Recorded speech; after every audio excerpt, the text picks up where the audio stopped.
सहयोगी ऋतु सीधे जुड़ रही है, उनका रुख कर रहे हैं। ऋतु, पालम एयरपोर्ट बेस पर सुरक्षा बढ़ा दी गई। अभी हालांकि ये क्लियर नहीं है कि हापुड़ एयरबेस ले जाया जाएगा या पालम एयरपोर्ट ले जाया जाएगा। क्या जानकारी मिल रही है आपको?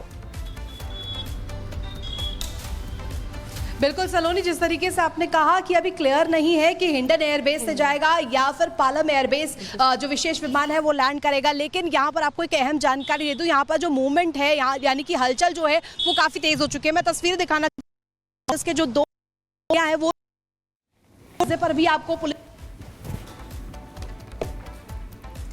चलिए, पालम एयरपोर्ट की तस्वीरें दिखा रहे हैं। ऋतु वहीं पर मौजूद हैं और वो बता रही हैं कि कैसे वहां पर सिक्योरिटी जो है वो टाइट की गई है, सुरक्षा के जो इंतजाम हैं वहां बढ़ाए गए हैं।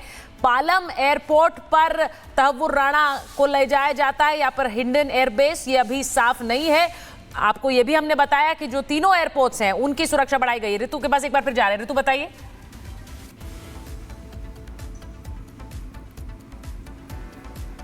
ऋतु, आवाज आ रही है आपको? चलिए, बता दें कि एनआईए मुख्यालय पहुंचे हैं। डीसीपी साउथ दिल्ली एनआईए मुख्यालय वो पहुंच गए हैं। एनआईए की टीम ने जिस तरह के प्रयास किए हैं पिछले कई सालों से, इन प्रयासों की वजह से ही अब एनआईए की टीम वापस लेकर आ रही है तहव्वुर राणा को। ये एक्स्ट्रेडिशन हो पाया और अब तहव्वुर राणा भारत आ रहा है। एनआईए मुख्यालय के बाहर सुरक्षा का जायजा लेने के लिए पहुंचे हैं अधिकारी। तो ये तस्वीर भी आपको दिखा दें। एनआईए मुख्यालय डीसीपी साउथ दिल्ली पहुंचे हैं। सुमित हमारे साथ है। सुमित, जरा बताइए, वहां पर भी सुरक्षा बढ़ाई गई है और सुरक्षा इंतजामों का जायजा भी लिया जा रहा है वरिष्ठ अधिकारियों द्वारा। बिल्कुल, और एनआईए के दफ्तर के बाहर ठीक हम यहां पर मौजूद हैं और आप देखिए जो डीसीपी साउथ है वो इस वक्त आपको यहां पर नजर आएंगे, जो इस वक्त पूरी तरीके से जायजा इस वक्त ले रहे हैं, क्योंकि पूरी तरीके से एनआईए का जो ऑफिस है, जो हेडक्वार्टर है, उसका पूरा जो रास्ता है उसे ब्लॉक किया गया है। और अब कुछ ही घंटे, क्योंकि 12 बजे से 1 बजे का वक्त ये बताया जा रहा है कि जब लैंड यहां पर वो स्पेशल प्लेन हो सकता है जिसमें तहव्वुर राणा को लेकर एनआईए की टीम भारत आ रही है। पालम एयरपोर्ट या फिर हिंडन एयरबेस, दोनों जगह से कहीं पर भी उसको लैंड अगर करवाया जाता है तो उसके कुछ ही देर के बाद सीधा एनआईए की जो टीम है उसे लेकर यहां पर पहुंचेगी। और पूरे रास्तों को कैसे ब्लॉक किया गया है और तमाम जो यहां पर पुलिस के जवान लगाए गए हैं उनके साथ जो है निर्देश खुद जो है वो डीसीपी की तरफ से दिए जा रहे हैं। यानी जो सुरक्षा है वो एनआईए ऑफिस की पूरी तरीके से बढ़ा दी गई है, क्योंकि बड़ी जानकारी है कि जब ये बात कही जा रही है कि जब उसे रखा जाएगा तहव्वुर राणा को, उसे तिहाड़ जेल रखा जाएगा या फिर एनआईए के इस दफ्तर में, क्योंकि पूरी तरीके से जो सुरक्षा है एनआईए दफ्तर की बेहद कड़ी है। और आपको यह भी बताऊं कि मेडिकल जो है वो भी एनआईए दफ्तर के यहां पर ही किया जाएगा। और जो इस तरीके का मूवमेंट इस वक्त यहां पर नजर आ रहा है, जिस तरीके से हलचल इस वक्त बढ़ते हुए नजर आ रही है कि जैसे जैसे वक्त करीब आ रहा है तहव्वुर राणा के भारत में लैंड करने का, उसके बाद ही एनआईए दफ्तर पर, क्योंकि सुबह से ही बैरिकेडिंग कर पूरी तरह जो रास्ता है वो ब्लॉक कर दिया गया था। और अब किसी भी तरीके का मूवमेंट, सुबह से यहां पर जो एक तरफ की लेन है वहां से कुछ लोगों को जो है जरूर आने जाने दिया जा रहा था, लेकिन अभी आप देखिए जहां पर इस वक्त पुलिस के जो जवान हैं और जो अधिकारी हैं वो कैसे निर्देशित कर रहे हैं। यानी पूरा जो ब्लॉकेज है वो इस पूरे रास्ते को कर दिया गया है। यानी अब किसी भी तरीके का मूवमेंट यहां पर नहीं होगा और सिर्फ एनआईए की टीम जब लेकर तहव्वुर राणा को यहां पर पहुंचेगी उसके लिए एक पूरा कॉरिडोर, क्योंकि बड़ी जानकारी आपको दें कि जिस काफिले के साथ पूरी टीम जो है एनआईए की तहव्वुर राणा को लेकर यहां पर पहुंचेगी उसमें उसकी सुरक्षा का खास तौर पर ध्यान रखा जा रहा है, जिसमें एक डॉक्टर की पूरी तरीके से टीम होगी, एंबुलेंस उसमें होगी, मार्क्समैन गाड़ी जो पूरी तरीके से बुलेट प्रूफ होती है उसमें उसे लेकर आया जाएगा, क्योंकि वो एक सबसे बड़ा मसला है जिसे लेकर तहव्वुर राणा बार बार पिटीशन जो है वो अमेरिका कोर्ट में लगा रहा था कि उसकी जान को यहां पर खतरा हो सकता है। और जो संधि हुई है जिसके तहत अमेरिका से उसे प्रत्यर्पित किया जा रहा है, तो उसमें सुरक्षा एक सबसे बड़ा मोड है। और साथ ही भारत सरकार उसे पूरी तरह से एक्सेस भी देगी जिससे कि वो अपने बचाव में पक्ष जो है वो रख सके। और सुबह जो बड़ी अपडेट सामने आई थी, एडवोकेट नरेंद्र मान जिन्हें ये जिम्मेदारी दी गई है कि वो उसकी तरफ से पक्ष जो है वो रखे। और फिलहाल देखिए कैसे पूरा मूवमेंट यहां पर बढ़ रहा है, कैसे जो पुलिस के जवान हैं उन्हें अधिकारी यहां पर हर एक सुरक्षा, क्योंकि दूसरी तरफ का आप रोड देखेंगे, जरा इधर थोड़ा फोकस करके संजीव जरा दिखाइए, ये पूरा ये सर्कल है, सामने की तरफ जो रास्ता है सुबह तक वो भी खुला हुआ था, लेकिन वहां पर भी बैरिकेडिंग पूरी तरह से कर दी गई है। सामने की तरफ यहां पर भी बैरिकेडिंग की गई है, जहां पर पुलिस के जो जवान हैं उन्हें ये लाजमी है कि वहां पर सुरक्षा बढ़ाई जाएगी, क्योंकि वहां पर कभी भी लेकर आया जा सकता है तहव्वुर राणा को। इस बीच केंद्रीय गृह राज्य मंत्री नित्यानंद राय ने क्या कहा है वो भी आपको सुनवा देते हैं।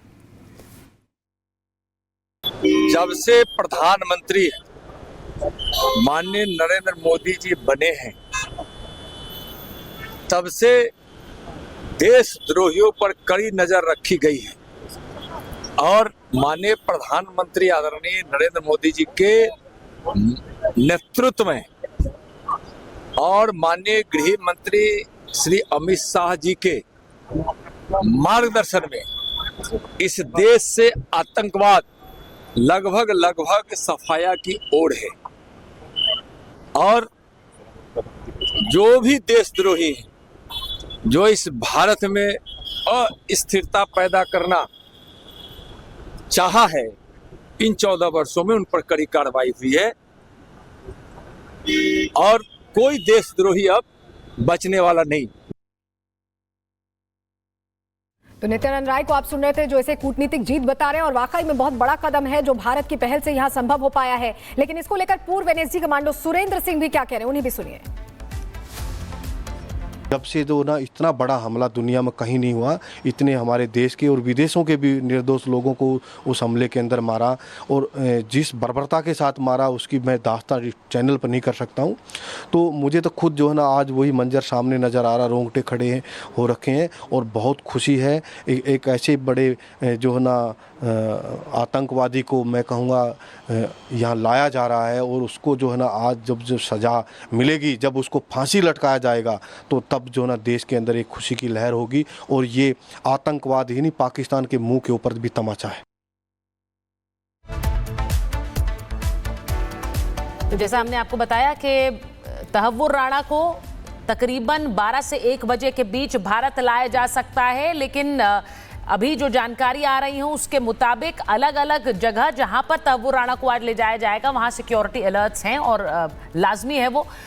यूके देवनाथ जी, जिस तरह से ये तस्वीरें भी आ रही हैं, एक गुनहगार जिसे भारत वापस लाया जा रहा है, गुनाहों का हिसाब करने के लिए भारत लाया जा रहा है, लेकिन इन सबके बीच इंपॉर्टेंट है कि तहव्वुर राणा को भारत पाकिस्तान को इंटरनेशनल प्लेटफॉर्म पर बेनकाब करने के लिए किस तरह इस्तेमाल करेगा।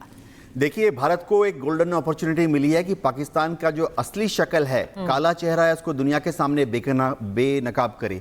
मैं आपको बता दूं कि भारत 2-3 कार्रवाइयां जरूर करेगा। एक तो ये है कि जब इंटरोगेशन में चार्जशीट फाइल हो जाएगी तो डेफिनेटली जैसे जैसे नाम आगे निकलेंगे तो स्कॉटलैंड यार्ड जैसे है उनके पास एक याचिका जाएगी कि स्कॉटलैंड यार्ड जो है वो एक रेड कॉर्नर नोटिस जारी करे जिन जिन लोगों ने तहव्वुर राणा को या और किसी को भारत में हेल्प की थी। एक और बहुत महत्वपूर्ण एंगल ये हमें याद रखना पड़ेगा कि जब 26/11 का हमला हुआ तो इजराइल के नागरिक भी हताहत हुए थे। इजराइल के एक हॉस्टल पर ज्यूज के एक हॉस्टल पर हमला हुआ था। तो इजराइल की सरकार बहुत पैनी नज़र रखी हुई है। मेरे ख्याल से मोसाद ने ऑलरेडी भारत की इंटेलिजेंस एजेंसीज के साथ अपनी दरख्वास्त दे दी होगी कि मोसाद को भी एक मौका दिया जाए तहव्वुर राणा को इंटरोगेट करने का। मोसाद के पास काफ़ी तरीके हैं। ब्रेन मैपिंग करने में मोसाद दुनिया में जानी मानी एजेंसी है। यानी ना मार ना पिटाई ना बिजली के झटके, बस ब्रेन के ऊपर कुछ इलेक्ट्रोड लगा देते हैं और उससे ही भांप लेते हैं कि वो जो बोल रहा है वो सच हो कि झूठ बोल रहा है।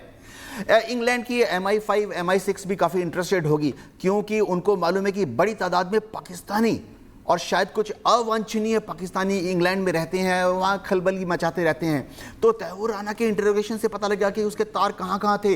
क्या उसकी फंडिंग काफ़ी हद तक लंदन से आ रही थी? जाहिर बात है, हमें पता है कि बड़ी तादाद में पाकिस्तानी जो कि इंग्लैंड में, लंदन में अलग अलग जगह पर सेटल हैं, वो अपने हिसाब से दान देते हैं। वो दान का पैसा चैनलाइज होते होते हवाला के रास्ते से या आजकल तो क्रिप्टो करेंसी के रास्ते से इन आतंकवादी संगठनों को पहुंच जाता है। तो इंग्लैंड की इंटेलिजेंस एजेंसी भी चाहेंगी कि उनकी दरख्वास्त ऑलरेडी मेरे ख्याल से गृह मंत्रालय में पहुंच चुकी है कि उनको भी एक मौका दिया जाए इसके साथ तहव्वुर राणा को सवाल पूछने का।